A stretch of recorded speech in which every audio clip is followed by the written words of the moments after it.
वक्रतुण्ड महाकाय सूर्यकोटिसमप्रभ निर्विघ्नं कुरु मे देव सर्वकार्येषु सर्वदा।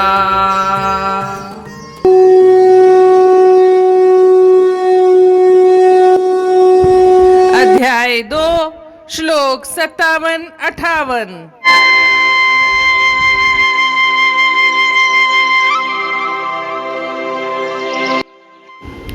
यह सर्वत्रानभिस्नेहस् तत्तत्प्राप्य शुभाशुभं नाभिनन्दति न द्वेष्टि तस्य प्रज्ञा प्रतिष्ठिता।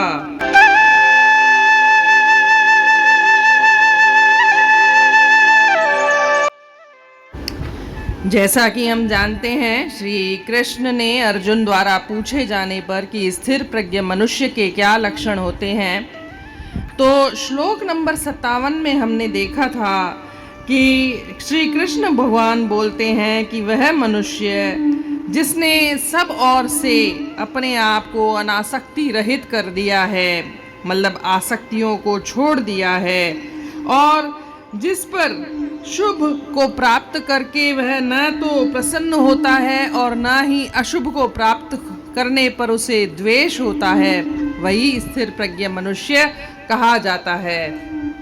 यहाँ शुभ और अशुभ 2 शब्दों का प्रयोग हुआ है। श्लोक 56 में उन्होंने कहा था कि दुखों की प्राप्ति होने पर मन में उद्वेग नहीं होता और सुखों की प्राप्ति होने पर मन में स्पृहा नहीं होती। इसका मतलब है सुख दुख में संभाव। लेकिन यहाँ पर उन्होंने सुख दुख का प्रयोग नहीं किया है। श्लोक 57 में उन्होंने कहा है कि शुभ की प्राप्ति होने पर ना तो वह प्रसन्न होता है और ना ही अशुभ की प्राप्ति होने पर वह द्वेष करता है। शुभ अशुभ की व्याख्या अलग अलग लोगों ने, अलग अलग विद्वानों ने अलग अलग तरह से की है। किसी ने इसको सुख दुख के साथ जोड़ा है तो किसी ने इसको किसी और के साथ, परंतु मेरे विचार से शुभ और अशुभ का जो विचार किया जाता है, कुछ लोग शुभ संकेतों में बड़ा विश्वास करते हैं। घर से बाहर निकलने पर ही किसी गौ माता के दर्शन हो गए तो यह शुभ है, किसी ब्राह्मण के दर्शन हो गए तो यह शुभ है, लेकिन वह अशुभ है। जैसे बिल्ली रास्ता काट गई तो यह अशुभ है, छींक आ गई तो अशुभ है, किसी ने पीछे से आवाज दी और घर से आप निकल रहे हैं तो अशुभ है। इस तरह से कुछ लोग शुभ अशुभ के ऊपर बहुत विचार करते हैं। मेरे विचार से शायद शुभ अशुभ का यही मतलब होना चाहिए। इसको सुख दुख के साथ भी जोड़ा जा सकता है तो शुभ अशुभ के विचार के साथ भी जोड़ा जा सकता है कि शुभ संकेत दिख जाए तो उसे लोग प्रसन्न हो जाते हैं कि इस कार्य में मुझे सफलता मिलेगी, और जहाँ अशुभ संकेत दिखने के लिए मिल गए तो उनके मन में द्वेष आता है, उनको नफरत होती है, उनको हेटेडनेस आती है, हेट होती है, घृणा आती है कि मुझे इसके दर्शन क्यों हो गए। तो इस तरह की भावना से भी दूर रहना चाहिए। जिसने अपने आप को इस तरह की भावना से दूर कर दिया है, शुभ अशुभ पर कोई विचार नहीं करता, वही मनुष्य स्थिर प्रज्ञ है। जिसने सब ओर से अपने आप को अनासक्ति रहित कर दिया है, आसक्ति रहित कर दिया है, वह मनुष्य स्थिर प्रज्ञ मनुष्य कहा जा सकता है। आगे हम देखेंगे श्लोक नंबर 58।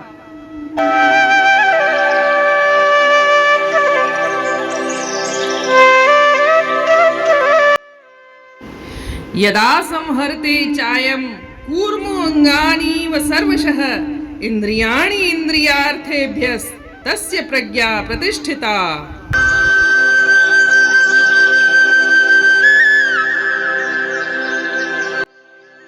अर्थात जो व्यक्ति अपनी इंद्रियों को उनके विषयों से उसी प्रकार हटा लेता है जिस प्रकार कछुआ अपने अंगों को अपने खोल में समेट लेता है, वह दिव्य ज्ञान में स्थित हो जाता है।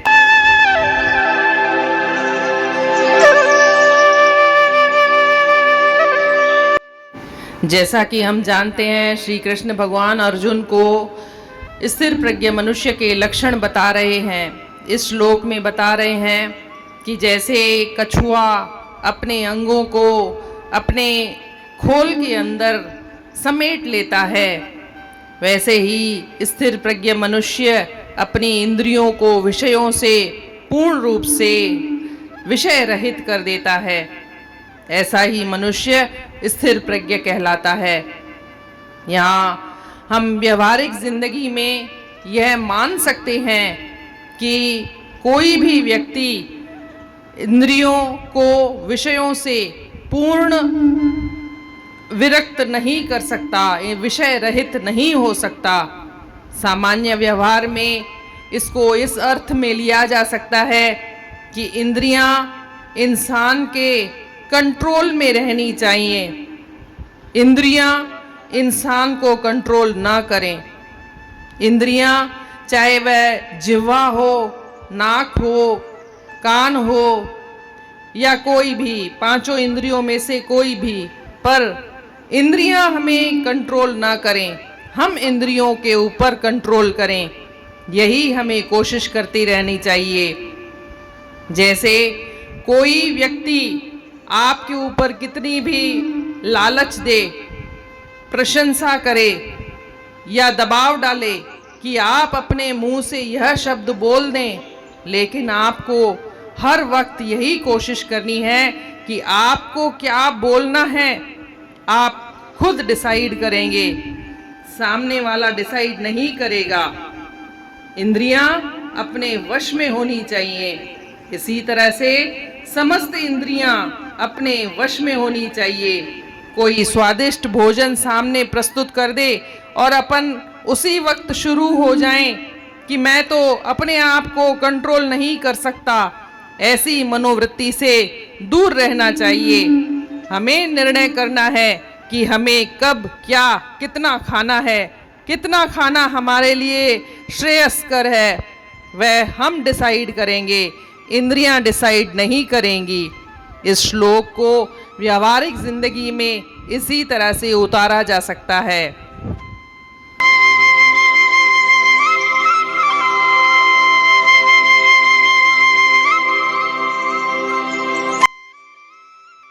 One who is able to withdraw the senses from their objects, just as a tortoise withdraws its limbs into its shell, is established in divine wisdom.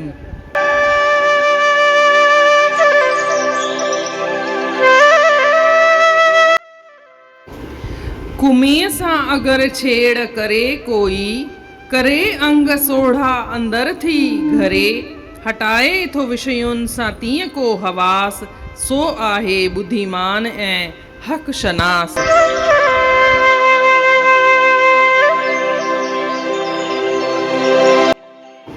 जीअं त पाण खे ख़बर आहे, अर्जुन श्री कृष्ण भगवान खां पुछई त स्थिर प्रज्ञ मनुष्य जा कहिड़ा लक्षण आहिनि।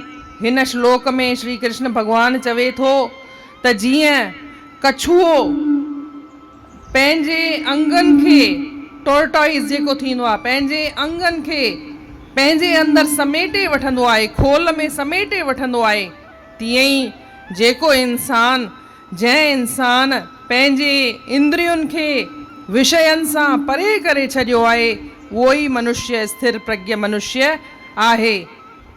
हाणे वैवाहिक ज़िंदगीअ में हर मनुष्य स्थिर प्रज्ञ नथो थी सघे ऐं सभिनी इंद्रियुनि खे विषयनि सां पूरी तरह सां परे रखण बि संभव न आहे, मुमकिन न आहे।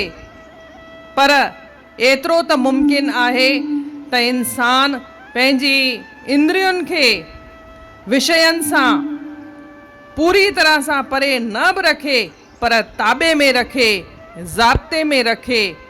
हू चाहे उहो ई करे, पर इंद्रियूं जेको चाहिनि उन जे ज़ाब्ते में न रहे। इहो इंसान खे डिसाइड करिणो आहे त केरु अगरि हुनजे साम्हूं कुझु सुठो सवादी रोटी अची करे रखे ऐं हू ओॾी महिल ई शुरू थी वञे त मां त भई पंहिंजो पाण खे कंट्रोल ई न करे सघियुसि, मां त खाई वरितमि, भले उहो पंहिंजी सिहत लाइ सुठो हुजे न हुजे, खाइणु घुरिजे न घुरिजे, पर सवादु सुठो हो त मां त खाई वरितुमि। त ईअं न हुजणु घुरिजे। पंहिंजियूं इंद्रियूं पंहिंजे संयम में हुजनि, ताबे में हुजनि, ज़ाब्ते में हुजनि, इंद्रियूं पाण खे कंट्रोल न कनि, बसि एतिरी ई कोशिशि करणी आहे। पंजई इंद्रियूं पंहिंजे ज़ाब्ते में रहनि, इहा ई गीता जी सिख्या हिन श्लोक सां पाण खणी था सघूं, हंडाए था सघूं।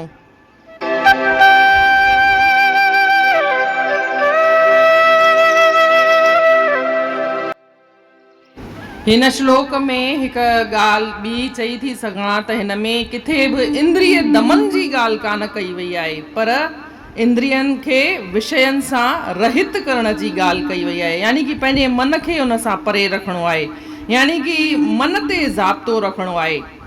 इंद्रिय दमन जी ॻाल्हि कान कई वई आहे।